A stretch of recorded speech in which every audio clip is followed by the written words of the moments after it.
Hello from Tel Aviv and welcome to a new episode of Young Progressive Voices from Israel. The format gives a platform to representatives of the young generation in Israel to talk about their political activism, about their fears, hopes and perceptions in difficult times, and to share these reflections with an international audience of progressive youth. My name is Ralf Melzer. I'm the head of the Israel office of the Friedrich-Ebert-Stiftung. And the Friedrich-Ebert-Stiftung is the producer of this Vodcast series in cooperation with the Hechalutz youth movement. Each of these episodes are jointly co-hosted and distributed by an international social democratic youth organization. And our partners today are the Danish Young Socialists. And I'm very happy that the chairwoman of the Young Danish Socialist Youth Organization of the Danish Social Democratic Party is with us today from Copenhagen. Hello, Katrine, Evelyn, Jensen. Thanks for joining us. Katrine and I will be jointly moderating our session today. And here in the studio in Tel Aviv are Sharon Sheinbaum and Amir Katzir. Hi. Hi. Good morning. Good morning. Thanks for being with us. Sharon is a political activist and advocate for social justice and freelancers' rights in Israel. That's right. And Amir is managing the Hechalutz alumni network, and at the same time he's the international secretary of the Young Democrats, the youth organization of the recently established party, the Democrats. That's true. Hi.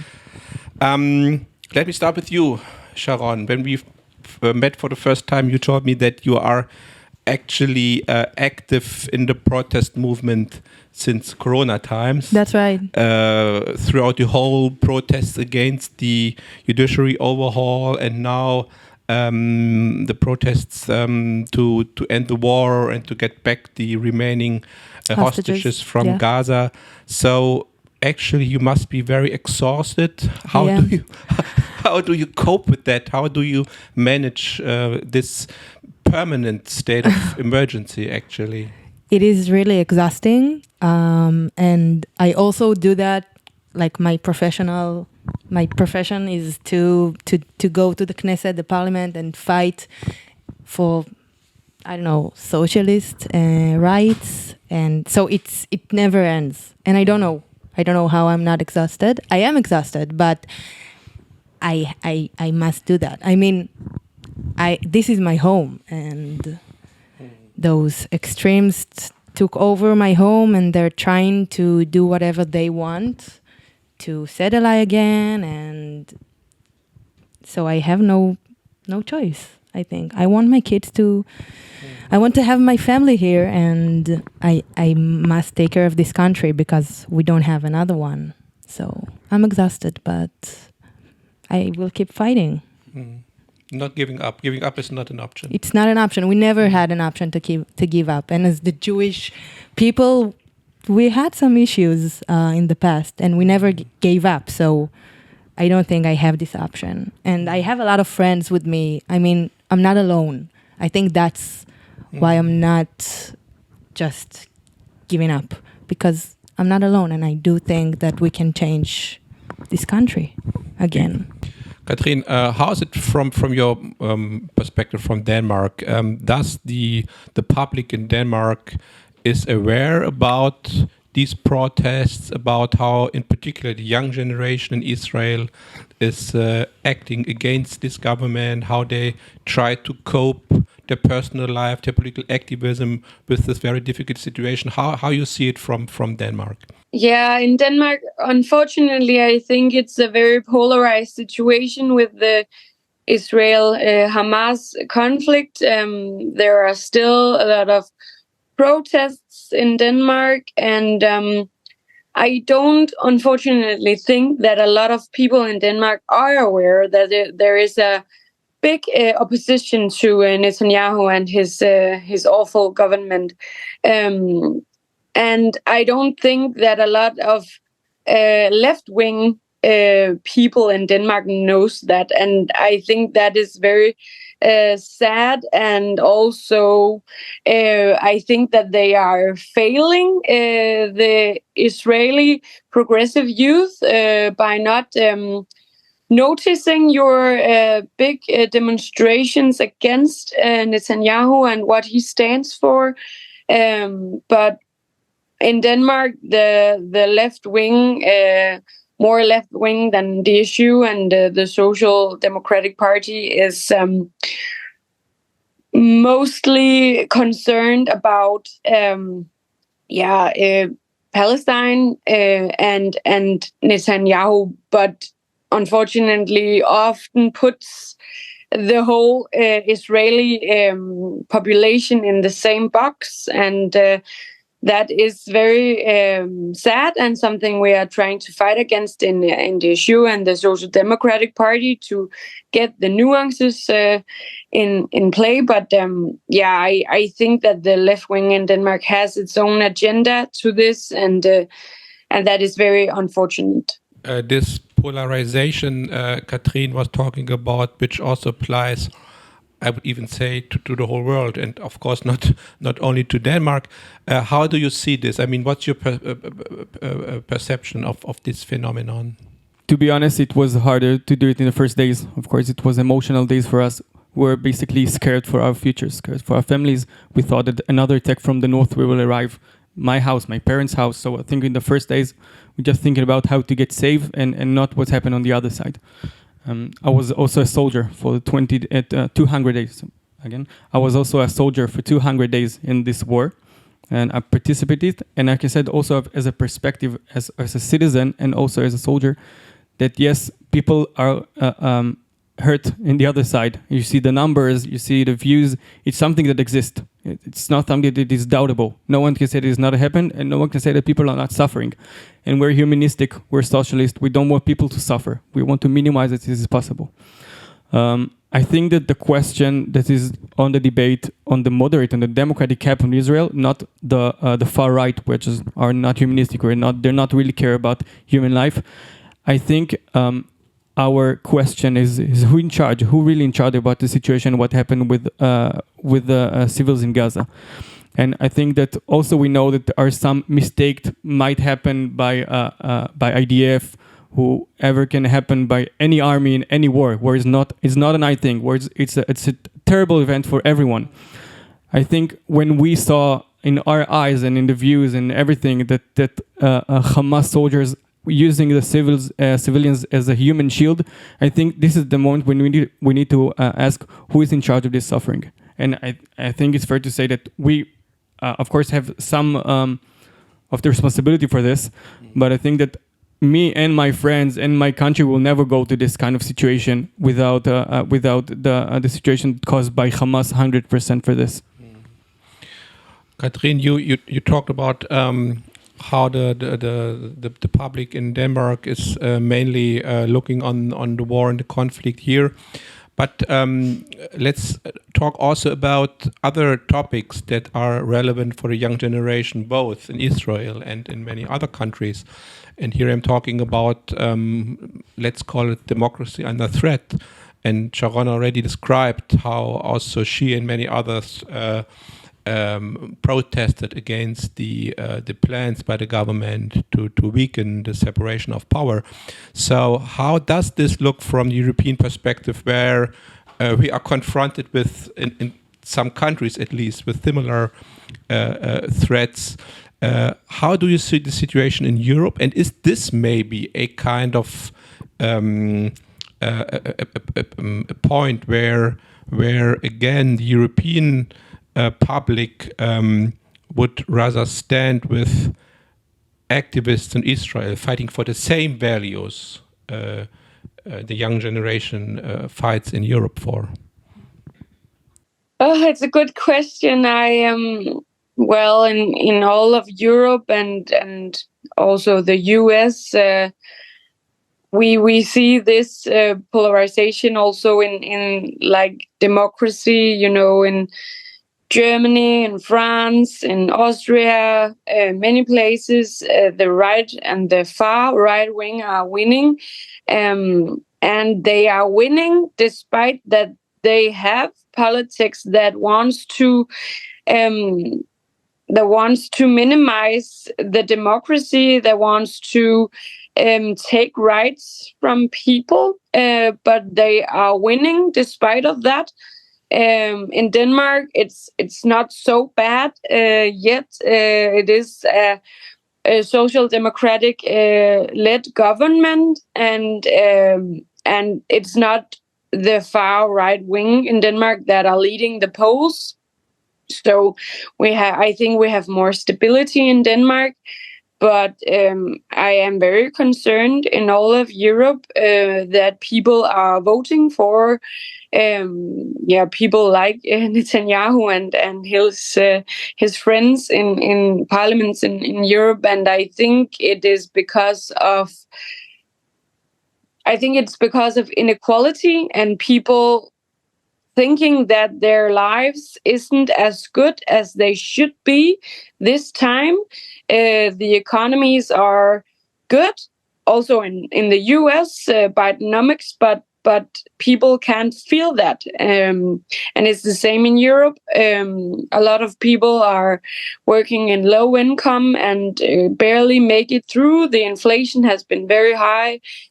Prices on food are very high, and when that is the situation, I think a lot of people vote for the most extreme people because they seem like strong leaders, and maybe they hope that they can do something about it. But we all know that they are not going to do something about it. But that is also the situation in Europe, unfortunately.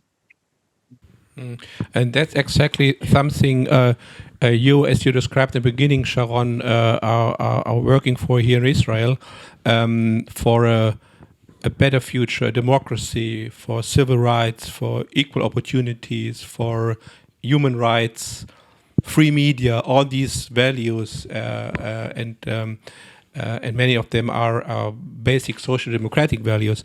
So, if you think about, let's say, a period of like 10 years,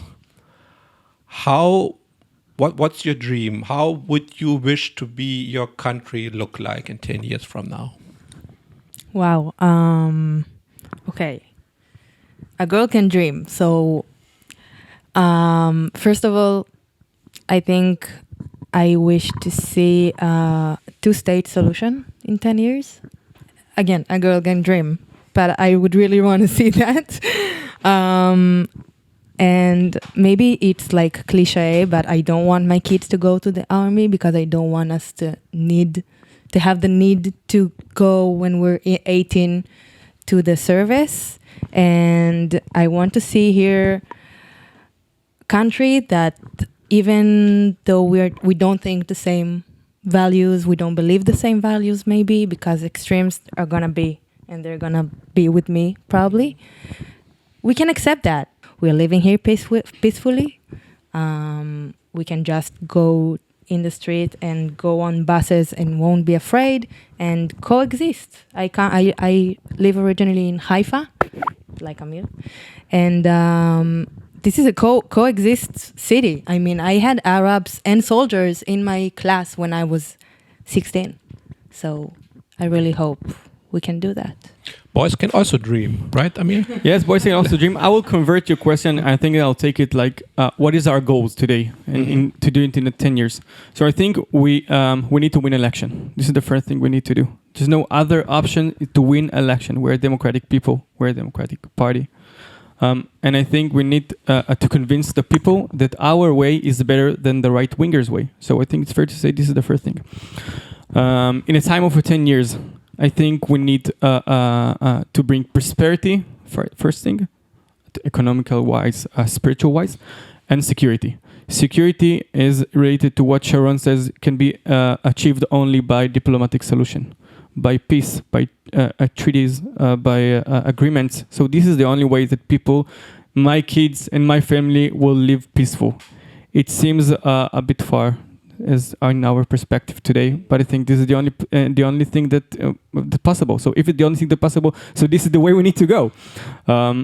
Also, security-wise, like internal security-wise. So the right-wing populist movement rise here on the title of domestic security,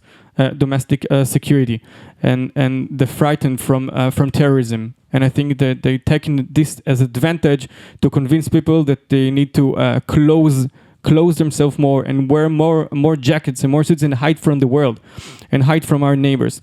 And I think that real security to the people of Israel will be able only by democratic government and only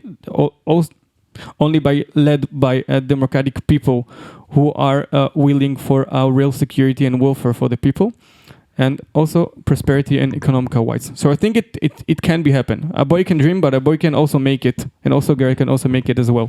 And I think we will make it, Ralph. Let's talk in 10 years. Okay, we make it. Guys, can I ask you? A girl in Denmark can also dream about a two-state solution. That is also what we are fighting for in Denmark. But we discussed this last week in my organization, and it seems very far away. But what do you think needs to happen, both in Israel and also in Palestine, to secure a two-state solution? I think, first of all, we need leaders here and there. I mean, there we have Hamas, here we have Netanyahu, which is... Not a very good starting point. Exactly. Yeah. And we have Ben Gvir and Smotrich. So, first of all, we need leaders that have the courage and the balls, to do that. I mean, and if it means that we need to let go of some land, then we'll do that, because it's only land. And I think that life's much worse than land. I mean, I cannot go to the West Bank, or I can't go there as a Jew, as an Israeli. I can't. So I can just give it to them. Maybe as a follow-up question to what Katrine asked, what or to what extent do you think can the international community, can political partners help you, the Israeli society, in achieving this goal? I think that even though I have a lot of criticism to the international left, I do. We suffered for them a lot in the last year, and I think it's also on the border with anti-Semitism in some of the parties. I think it's also, it's to be honest, it's a bit complicated to see exactly what happened here and to see the opposition. I think that what you see on the newspaper, in the local newspaper, the national ones, it's basically what happened in Netanyahu. And of course, that also the newspapers want you to communicate with you, to turn on your anger and your uncomfortability. So I think what you can see from other countries is it's like a flat situation when you have Netanyahu and the rise the extremists, and this is what happened in Israel. And I think what I'm asking from the international community, international comrades and around the world, it's to understand the complex situation. It's to understand that you have partners here. I'm also representing the former Young Labour in the UC, in the International Union of Socialist Youth. And I think it's fair to say that a day after October 7, most of the country turned their back. What I'm asking from our comrades, international comrades, it's to understand that this situation is complicated. There are two-sided in Israel. Of course, there are things that we are in the right-wingers agree on, our need for security, our need for prosperity in somehow. And what I'm asking those comrades is to meet us, to get to know us. I think Katrine, that we're meeting today from DSU, from the Social Democrat of Denmark, is one of the best examples. When in the first week of the war, they sent us messages that strengthened our spirit, really, and Katrine and the comrades from the party, and also invited us to their conference and give me the stage to speak in front of her comrades and their people, and also some other countries, some other parties. But I think that it's fair to say that most of the organization and most of the parties don't want to see a complex situation.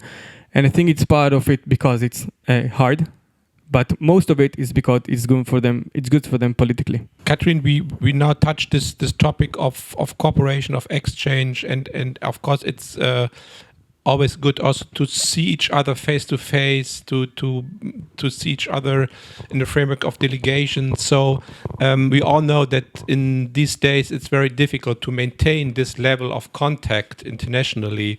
But do you have some plans in Denmark how to maintain the contacts, the friendships among the progressive youth on both sides?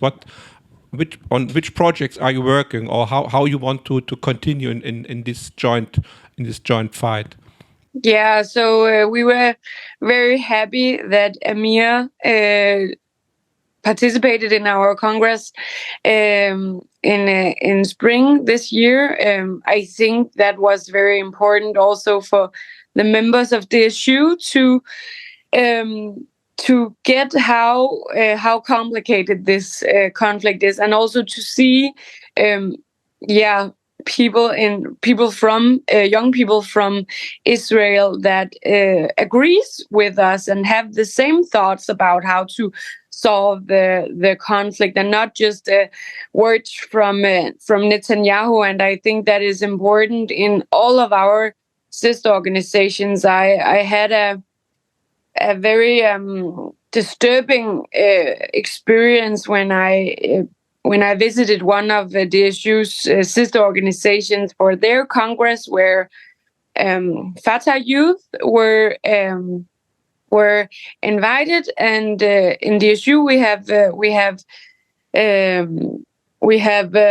had a project with Fatah youth before, but we have stopped this because we found a lot of video material and other stuff on YouTube that suggested that Fatah is a violent organization, so we don't want to cooperate with them. But this woman from Fatah Youth said that she doesn't believe in a two-state solution anymore, and I think that was very disturbing. And I didn't see any of the young social democrats in that room asking any questions about that. And we from DSU was very was actually very sad, and it was not a very good experience. But we try to talk to our sister organizations in Europe and the North, Scandinavia, about this, but we don't see exactly eye to eye on this, and I think that is very sad. But in the issue, we will just keep on continuing the dialogue.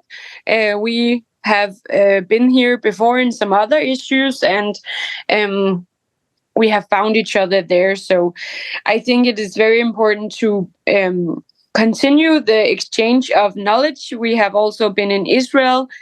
Carl, who is vice president of DSU, visited Israel in the summer. He visited the kibbutz near Oz. I have also visited that place, and we have a very good cooperation with the Danish Jewish Society, and we will continue that, and we will continue to try to get other young progressive Danish people, but also European people to see this as well. Thank you very much, Katrine, for these encouraging words, and I think we all agree here with what you have said. And we said that we should continue dreaming, but of course also working, and that means jointly working for peace, for a better future, for social democratic values. And seeing you here, when I see you here in this talk format, it really gives me hope that we can succeed. With that, I would like to thank you very much. Thanks to Katrine in Copenhagen and to Sharon and Amir here. And see you next time on Progressive Voices from Israel. Thank you very much.